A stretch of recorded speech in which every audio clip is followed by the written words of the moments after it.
귀한 찬양 감사드립니다. 우리의 영혼이 주님께로 온전히 향하기를 원합니다. 가을은 청고마비의 계절이죠. 네, 말들만 살찌우는 계절이 아니라 우리의 영혼도 정말 살찌우는 그런 풍성한 계절이 되기를 간절히 바랍니다. 소설가 이문열 씨의 소설 중에 우리들의 일그러진 영웅이라는 소설이 있습니다. 그 줄거리는 다음과 같습니다. 주인공 한병태는 아버지의 자천으로 인해서 서울의 명문초등학교를 다니다가 읍내의 작은 초등학교로 전학을 가게 됩니다. 그 학교에는 엄석대라는 반장이 있었는데 이 엄석대는 담임 선생님의 비호하에 아이들을 지배하고 있었습니다. 아이들은 아무런 저항도 할 수 없이 이 엄석대의 말에 따르고 있었습니다. 합리적인 성격의 병태는 이 엄석대와 싸우게 되고 그런 아이들은 이 병태를 따돌리게 되죠. 결국 병태도 엄석대에게 무릎을 꿇고 맙니다. 그리고 엄석대의 왕국에서 그 권력의 단맛을 함께 즐기게 됩니다. 자, 6학년이 되었는데 정말 상황이 달라지게 되었습니다. 새 담임 선생님께서는 이 엄석대가 몰표로 반장이 되는 것을 이상하게 생각했습니다. 그리고 너무나도 엄석대의 성적이 좋아서 수상히 여겼습니다.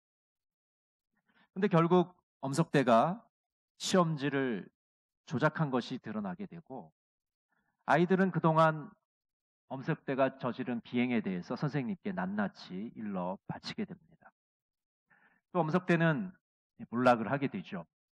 학교에 불을 지른 이후에 어디론가 사라집니다. 오랜 세월이 지나서 병태는 사업을 하다가 실패하게 되고 어느 날 어린 시절에 엄석대를 떠올리게 됩니다. 그리고 어느 날 가족들과 함께 여행을 가다가 수갑을 차고 경찰에 연행되는 엄석대를 보게 되면서 깊은 슬픔에 빠지게 됩니다. 우리들의 일그러진 영웅에 나오는 엄석대는 겉으로 보기에는 모범생이고 영웅 같아 보이지만은 실제로는 일그러진 영웅입니다. 우리의 어린 시절에도 그리고 지금 현재에도 우리 주변에는 엄석대와 같은 일그러진 영웅들이 있습니다. 그런 일그러진 영웅들 때문에 우리는 상처를 받고 마음에 고통을 당하며 살아갑니다. 여러분, 우리 곁에 있는 일그러진 영웅들을 우리는 용서할 수 있을까요? 오늘 본문은 우리 그리스도인들이 새로운 삶을 살기 위해서 어떻게 해야 되는지를 우리들에게 말씀해 주고 있습니다. 우리가 새로운 삶을 살기 위해서는 하나님을 본받고 예수 그리스도를 배우며 성령을 근심하게 하지 말라고 말씀합니다. 새로운 삶을 살기 위해서 먼저 하나님을 본받으라고 말씀합니다. 우리는 하나님의 자녀들이기 때문에 하나님을 본받으며 살아가는 존재들이라고 말씀하고 있는 거죠. 하나님이 우리 죄를 용서해 주셨고 우리가 형제 자매들을 용서해야 될 그 기준과 근거가 바로 이 하나님의 용서하심에 있다는 것입니다. 또 우리는 예수님을 배우는 사람들입니다. 예수님 안에 나타난 그 하나님의 말씀과 하나님의 진리를 실천하며 살아가는 사람들입니다. 예수님의 그 말씀과 예수님이 보여주신 그 행동을 뒤따르는 사람들이라고 말하고 있습니다. 또한 우리는 성령을 근심하게 하지 말아야 됩니다. 성령님을 부인하거나 성령님을 모독하거나 성령님을 슬프게 하지 말아야 됩니다. 여러분, 성령을 슬프게 하는 일들은 어떤 일입니까? 바로 그리스도인들의 악한 행동과 악한 말이 성령님을 근심하게 만들어 드리는 것입니다. 우리는 더러운 말이 아닌 선한 말을 해야 됩니다. 에베소서 5장 4절은 이렇게 말씀합니다. 누추함과 어리석은 말이나 희롱의 말이 마땅치 아니하니 오히려 감사하는 말을 하라. 더러운 말은 썩은 말입니다. 냄새가 진동하는 말입니다. 외설과 독설과 악의적인 소문입니다. 반면에 선한 말은 때에 적절한 말입니다. 경우에 합당한 말, 향기가 나는 말입니다. 우리 그리스도인들은 악한 말이 아니라 선한 말을 하며 살아가는 사람들이 되어야 합니다. 또한 악한 말뿐 아니라 악한 행동도 버려야 됩니다. 우리 에베소서 4장 31절 같이 한번 읽어보겠습니다. 너희는 모든 악독과 노함과 분냄과 떠드는 것과 비방하는 것을 모든 악의와 함께 버리고 그리스도 안에서 새로운 삶을 살아가려면 하나님을 본받는 사람이 되어야 합니다. 예수님을 배우는 사람이 되어야 합니다. 성령님을 근심하게 하지 말아야 됩니다. 악한 말과 악한 행동을 버릴 때 우리는 하나님을 기쁘시게 해드릴 수가 있습니다. 이번 달 10월은 서로 용서하라 라는 행복 연습을 하게 됩니다. 우리 옆에 있는 분들과 함께 이렇게 한번 이야기해 보시면 좋겠습니다. 서로 용서하십시다 라고 한번 이야기해 보십시오. 네, 앞에 있는 분들, 뒤에 있는 분들에게 서로 용서하십시다.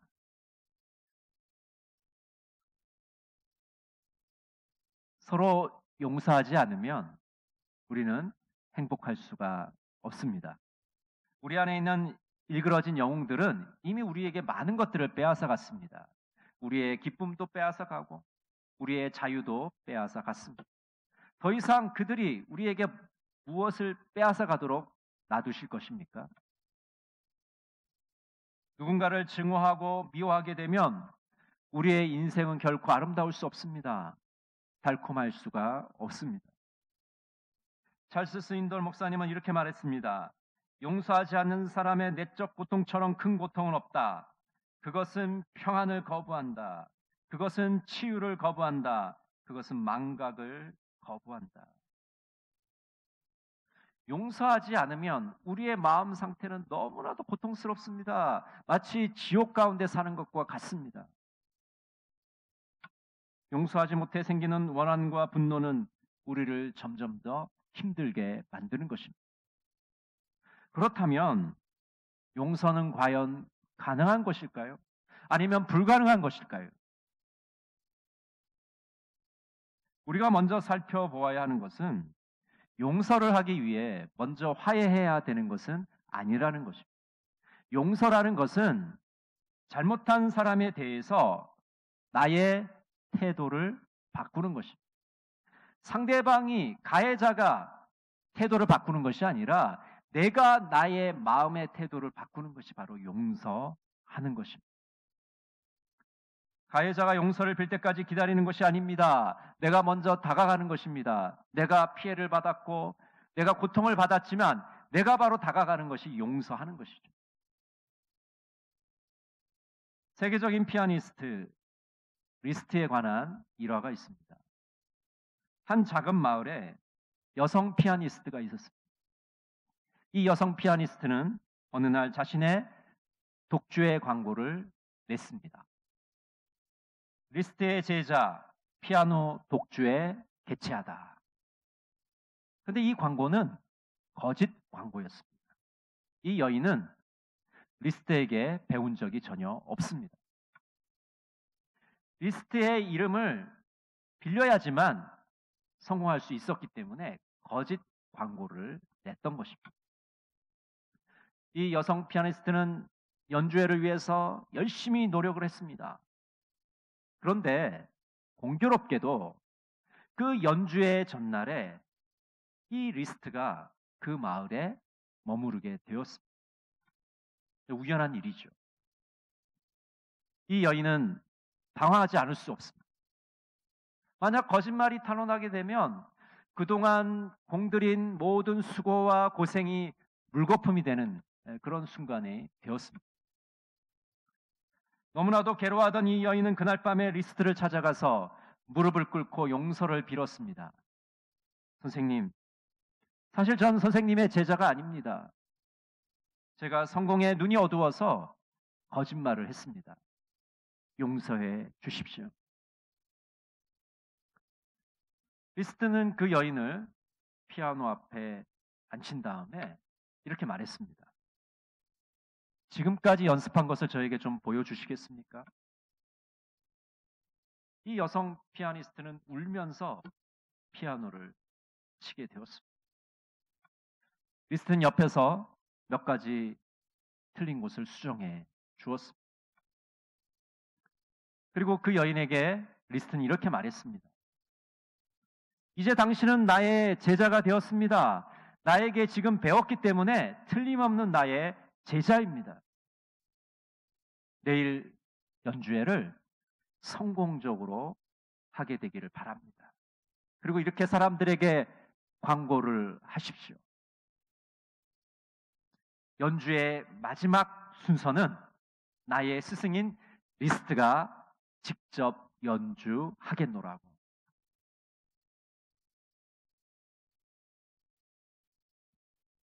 여러분, 용서는 복수하는 게 아닙니다. 보복하는 게 아닙니다. 상대방이 나에게 피해를 줬기 때문에, 나에게 고통을 줬기 때문에 내가 그것을 대갚아 주는 것이 아닙니다. 평화에 대해서 마음을 여는 것입니다. 내가 먼저 가해자에게 다가가는 것입니다. 용서의 한 걸음은 행복을 향한 결정적인 한 걸음이 되기 때문입니다. 이처럼 건강과 행복은 용서가 흐르기 시작할 때 시작되는 것입니다. 미국의 듀크 대학의 연구팀은 이 원망과 용서에 대해서 실험을 한 적이 있습니다. 연구진은 이 실험에 참가한 사람들에게 먼저 자신에게 상처 준 사람에 대해서 생각을 해보라고 했습니다. 그러자 참가자들은 손에 땀이 흐르면서 얼굴이 경직되고 심장 박동이 빨라지면서 혈압이 상승하기 시작했습니다. 그러자 연구진들은 이제는 용서의 가능성에 대해서 한번 생각해 보라고 했습니다. 그러자 참가자들의 생리적인 반응들이 원래대로 돌아오기 시작했습니다. 용서는 상처에 소금을 뿌리는 것이 아니라 자비를 베푸는 것입니다. 우리가 하나님의 바다와 같은 사랑과 은혜를 받았기 때문에 그 바닷물에 한 컵이라도 떠서 우리 형제 자매들에게 나눠주는 것이 바로 용서의 한 걸음입니다. 하나님께서 우리에게 주신 그 은혜를 다른 사람들에게 베푸는 것이죠. 그렇기 때문에 용서의 기준은 예수님입니다. 예수님께서 우리에게 먼저 용서해 주셨기 때문에 우리가 용서할 수 있는 사람이 되는 것이죠. 골로새서 3장 13절 말씀을 우리 같이 한번 읽어보겠습니다. 누가 누구에게 불만이 있거든 서로 용납하여 피차 용서하되 주께서 너희를 용서하신 것 같이 너희도 그리하고. 예수님은 우리의 용서의 모델이 되십니다. 예수님께서 먼저 용서해 주셨기 때문에 우리는 용서의 본보기를 따라 갈 수가 있는 것이죠. 예수님은 공생의 기간 동안 정말 많은 사람들을 용서해 주셨습니다. 예수님은 먼저 베드로를 용서해 주셨습니다.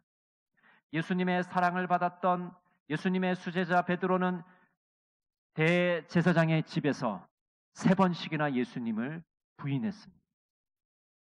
저주하며 맹세했습니다. 나는 그 사람을 모릅니다. 이런 배신자 베드로를 예수님은 용서해 주십니다. 요한복음 21장 15절에 보면 이렇게 말씀합니다. 그들이 조밥 먹은 후에 예수께서 시몬 베드로에게 이르시되 요한의 아들 시몬아 내가 이 사람들보다 나를 더 사랑하느냐 하시니 이르되 주님 그러하나이다. 내가 주님을 사랑하는 줄 주님께서 아시나이다. 이르시되 내 어린 양을 먹이라 하시고. 여러분들은 배신한 그 베드로를 만나게 되면 어떻게 하시겠습니까? 아마 화가 나서 멱살을 잡고 내가 그렇게 너에게 사랑을 베풀었는데 어떻게 네가 나를 배신할 수 있느냐? 이렇게 따질 수도 있었을 겁니다. 그런데 예수님은 그렇게 하지 않으셨습니다. 조반을 정성껏 준비해서 베드로를 먹이신 다음에 내가 아직도 나를 사랑하느냐라고 물으시고 계신 겁니다. 그 예수님의 사랑에 대해서 베드로는 아마 정말 목이 잠겨서 목이 메어서 대답을 제대로 하지 못했을 겁니다. 그러면서 예수님은 베드로에게 다시 한번 사명을 맡기고 계십니다. 예수님은 베드로만 용서하신 것이 아닙니다. 예수님이 체포되었을 때 도망친 제자들까지 다 용서해 주셨습니다. 어떤 제자는 벗은 몸으로 도망하지 않았습니까? 제자들이 배반하기 전에 이미 예수님은 그들을 용서하셨던 것입니다. 예수님은 자신을 못 받고 조롱하는 사람들도 용서하셨습니다. 누가복음 23장 34절 우리 같이 한번 읽어볼까요? 이에 예수께서 이르시되 아버지 저들을 사하여 주옵소서 자기들이 하는 것을 알지 못함이니이다 하시더라. 그들이 그의 옷을 나눠 제비를 뽑을세. 여러분, 옷을 받고 있는 군인들, 조롱하는 무리들, 그들에게 예수님은 어떻게 하십니까? 그들을 원망하고 불평하고 저주하지 않으십니다. 저들이 알지 못해서 그런 겁니다. 저들의 죄를 용서해 주십시오라고 예수님은 십자가에서 말씀하고 있습니다. 용서의 모범을 우리들에게 친히 보여주고 계십니다. 여러분, 우리가 용서를 베풀 수 있는 유일한 이유는 예수님께서 우리를 용서해 주셨기 때문에 정말 죽을 수밖에 없는 죄인들인 우리를 먼저 찾아와서 우리의 용서의 모델을 보여주시고 용서의 사랑을 베풀어 주셨기 때문에 우리는 용서할 수 있는 것이죠. 맥스 루케이도는 구체적으로 어떻게 용서를 해야 되는지 용서의 매뉴얼을 소개하고 있습니다. 첫째, 당신이 용서할 것들을 정하라. 우리가 무엇을 상대방에게 용서해 줘야 되는지를 선택하고 정하라고 말씀합니다. 만약 그렇게 하지 않으면 정말 애매하거나 뭉뚱그려서 우리가 용서한다고 말할 수밖에 없고 그러면 그것은 용서하는 것이 아닙니다. 구체적으로 내가 무엇을 용서할 것인지를 정해야 됩니다. 두 번째는 왜 마음이 상했는지 자문해 보라. 상대방이 어떤 말 때문에 내 마음이 상했는지, 상대방이 어떤 행동들 때문에 내가 마음이 상했는지를 스스로에게 물어보아야 합니다. 원인을 알아야 처방할 수 있기 때문입니다. 세 번째는 상대방에게 말하기 전에 예수님께 가지고 나가라. 사람에게 말하기 전에 예수님께 내 마음의 상처를 가지고 나가야 됩니다. 아마 기도의 상황이 되겠죠. 기도 시간에 예수님께 내 마음속에 있는 그 아픔과 상처와 원망과 분노를 주님 앞에 다 가지고 나갑니다. 화가 가라앉을 때까지 예수님께 그 마음속에 있는 것들 다 털어놓게 되면 우리의 마음은 이 평안을 맛보게 되는 것이죠. 네 번째, 안전하다고 느껴질 때 상대방에게 말해라. 주님께 먼저 기도했다면 이제는 그 마음을 가지고 나에게 피해를 준 상대방에 찾아가서 말을 해야 됩니다. 구체적으로 말을 해야 됩니다. 당신의 어떠어떠한 행동과 말 때문에 내가 이렇게 상처를 입었습니다. 아픔을 당했습니다. 그러나 말할 때는 절대로 상대방을 비난하거나 따지는 투로 말해서는 안 됩니다. 당신이 이렇게 했기 때문에 내가 이렇게 고통을 당했습니다라고 따지시지 말하는 것이 아니라 상대방을 존경하는 마음으로 솔직하게 자신의 감정과 느낌을 상대방에게 전달하면 그것으로 족합니다. 다섯 번째, 상대방을 위해 기도하라. 우리의 마음속에 있는 이야기들을 상대방에 다 털어놓았다면 이제 그 사람을 위해서 축복하며 기도해 주어야 돼요. 진심으로 그 사람을 용서해 주는 마음으로 기도해 주어야 되는 것이죠. 마지막 여섯 번째는 장례식을 치르라. 이 말은 상대방에게 받은 그 상처들을 다 이렇게 기록해서 그것을 상자에다가 넣어서 땅속에 묻는 것입니다. 장례식을 치르는 것. 또 다른 방법은 내가 상처받은 그 일들을 다 적어서 그것을 불에 태워버리는 것. 뭐 이외에도 여러 가지 방법이 있겠습니다. 우리의 마음이 속 시원해지는 그런 방법들로 장례식을 치르게 되면 우리는 비로소 원망과 분노에서 벗어나서 자유와 평화를 찾게 됩니다. 여러분, 이 용서의 매뉴얼을 통해서 진정한 용서에 이르시는 여러분 모두가 되시기를 간절히 바랍니다. 어떤 의사에게 여성 환자가 있었습니다. 악성 빈혈로 고생을 하는 환자가 있었습니다. 이 의사는 6개월 동안 이 여인을 위해서 열심히 치료했지만 별로 진전이 없었습니다. 그래서 휴가를 내고 직장에 휴가를 내고 집중 치료를 받으십시오라고 권면을 해주었습니다. 그리고 일주일이 지나고 다시 왔는데 그 여인이 너무나도 건강한 모습으로 오게 된 것입니다. 그래서 혹시나 해서 의사는 검사를 해봤는데 그 악성 빈혈이 깨끗하게 사라진 것입니다. 의학적으로 정말 믿을 수 없는 일이 일어난 것입니다. 놀란 의사가 여인에게 물었습니다. 도대체 일주일 동안 무슨 일이 있었습니까? 그 여인은 이렇게 대답했습니다. 죽도록 미워하는 한 사람을 용서해 주었습니다. 그렇게 용서하니까 마음에 기쁨이 생기면서 미래에 대한 소망이 생기고 행복이 찾아오기 시작했습니다.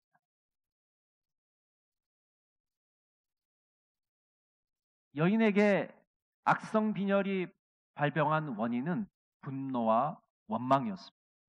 그리고 이 병을 치유한 것은 바로 용서였던 것입니다. 여러분, 행복하시기를 원하십니까? 서로 용서하십시오. 용서는 그리스도인의 평생의 과제입니다. 평생의 숙제입니다. 우리가 신앙생활을 가운데 계속해서 주님께서 우리에게 요구하시는 것이 한 가지 있는데 그것은 바로 용서하라는 것입니다. 왜냐하면 우리는 너무나도 쉽게 원망하고 불평하고 저주하고 분노에 빠지기 때문에 미워하고 증오에 하기 쉽기 때문에 주님께서는 끊임없이 용서하라고 우리를 권면하고 계시는 것입니다. 마틴 루터킹은 이렇게 말했습니다. 용서는 가끔씩 하는 행동이 아니다. 그것은 영구히 견지해야 할 태도이다. 우리 그리스도인들은 매 순간, 살아가는 매 순간 용서의 요구에 직면해 있는 것입니다. 정호승 시인은 이렇게 이야기합니다. 우리 같이 한번 읽어볼까요? 용서하지 못해서 고통스러울 때 신의 어깨에 좀 기대는 것도 좋은 일이다. 여러분, 용서하기가 녹록지 않죠. 용서하려고 발버둥을 치지만 도저히 용서할 수 없을 때 우리가 주님의 어깨에 기대는 것도 좋은 방법일 것입니다. 우리가 주님의 어깨에 기대게 되면 주님께서는 우리를 용서의 자리로 인도해 주십니다. 서로 용서함으로 진정한 행복을 맛보시는 우리 동강의 모든 성도들이 되시기를 간절히 바랍니다. 기도하겠습니다. 사랑의 하나님, 우리 주위에는 일그러진 영웅들이 있어서 우리 마음에 상처와 아픔을 주고 있습니다. 도저히 용서할 수 없는 사람들이지만 주님의 용서를 다시 한번 되새기게 하여 주시옵소서. 용서함으로 다시 행복과 자유함을 되찾게 하여 주시옵소서. 예수님의 이름으로 기도드립니다.